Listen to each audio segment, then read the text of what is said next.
Alors bonjour à tous. Alors donc aujourd'hui on va essayer de faire une analyse sur ma perte du contrat Lilo Trading 25K.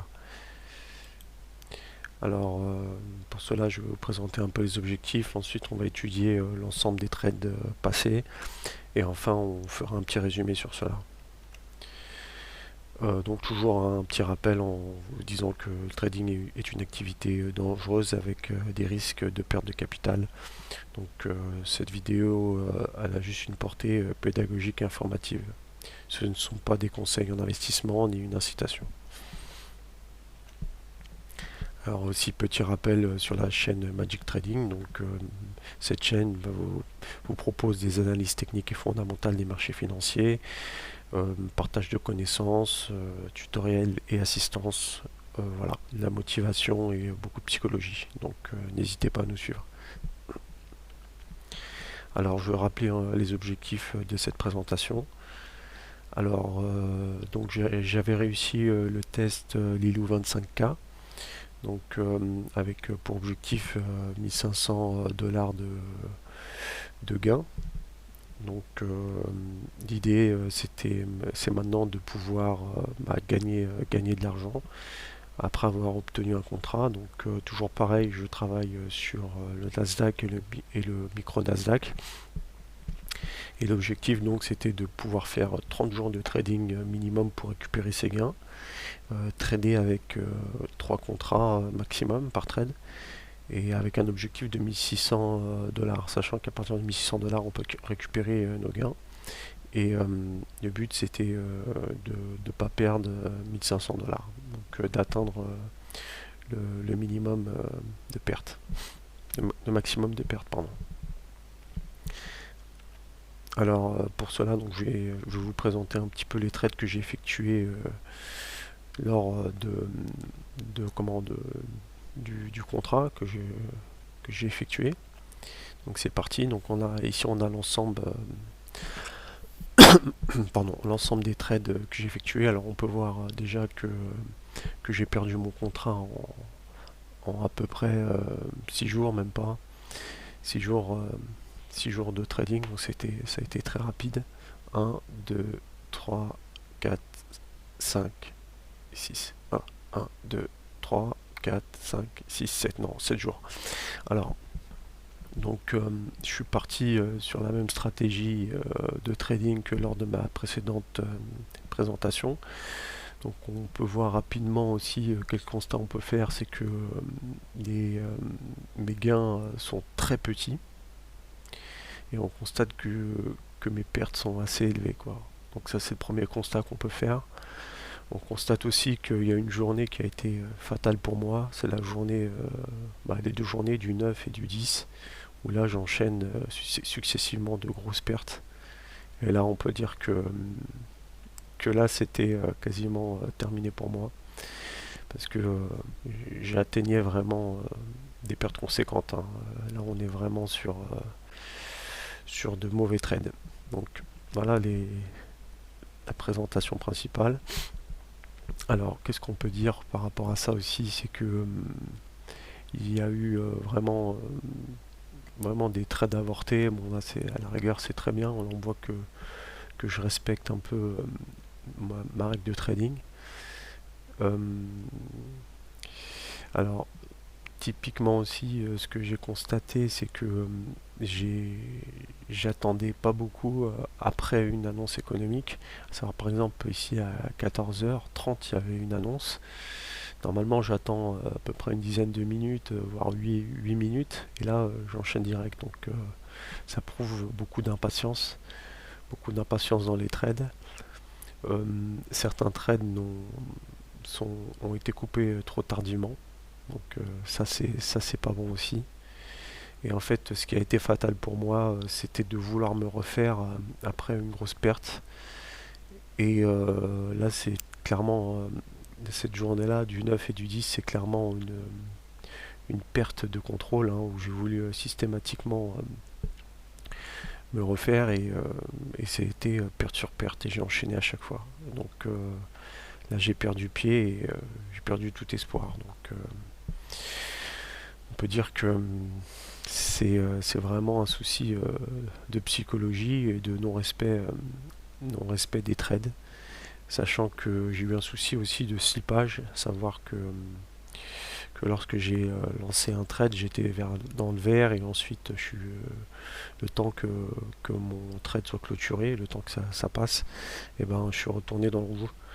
Euh, Parce que c'était dans une zone de forte volatilité, donc parce qu'il y avait une annonce économique. Donc vraiment on peut constater que en combien à 14h32 jusqu'à 14h42, allez à peu près, même pas en 10 minutes, j'ai perdu mon test. Donc aussi on peut voir aussi que j'ai pris quand même des risques parce que j'ai tradé uniquement sur le NQ. Il aurait peut-être fallu que je trade sur le micro Nasdaq parce que là on peut voir que les pertes sont assez conséquentes. Donc bon, vraiment une grosse déception pour moi.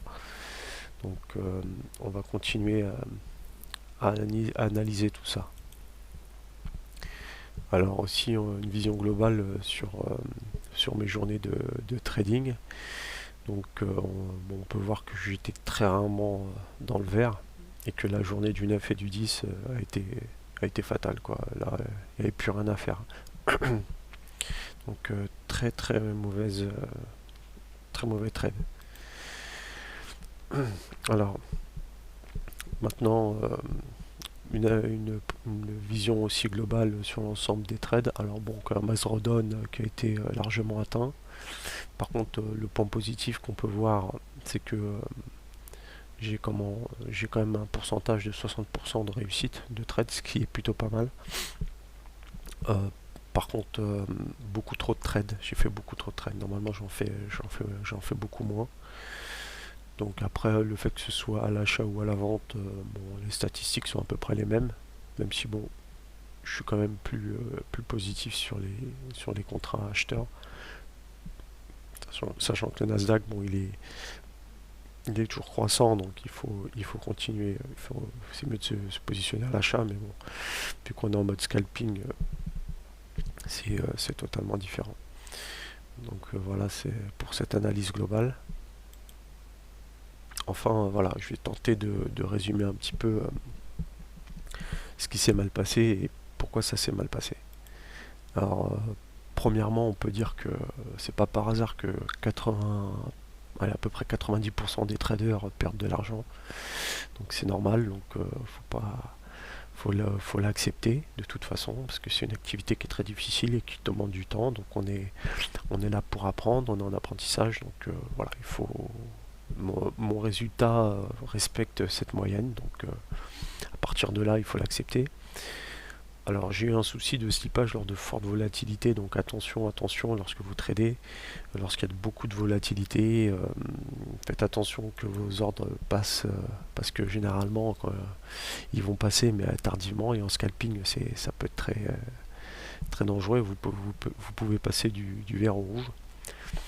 Alors le souci principal aussi, c'était un problème de psychologie parce que j'ai pas du tout respecté ma méthode. Et on le voit bien au niveau des trades, je trade plus que d'habitude. Je ne respecte pas,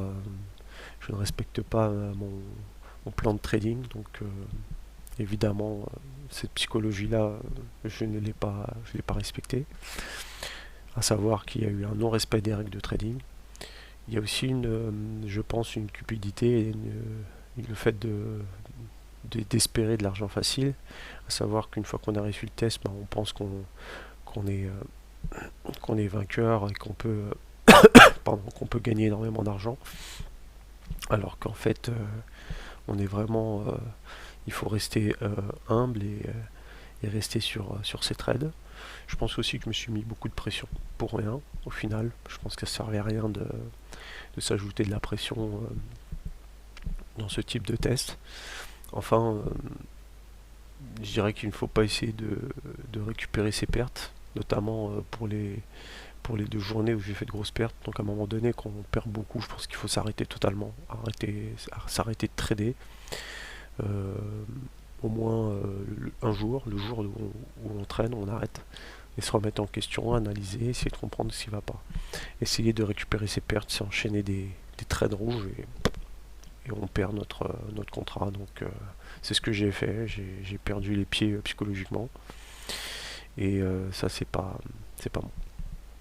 Et enfin, pour finir, on va faire moins de trades, essayer de cibler des trades, mais en faire de moins en moins et sécuriser ses pertes.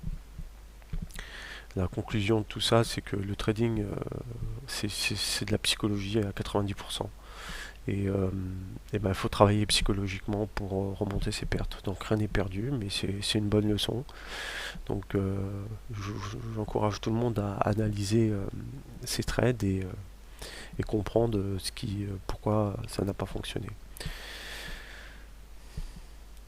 Alors merci à tous pour votre attention. Alors n'hésitez pas de revenir vers moi si vous souhaitez d'autres vidéos explicatives.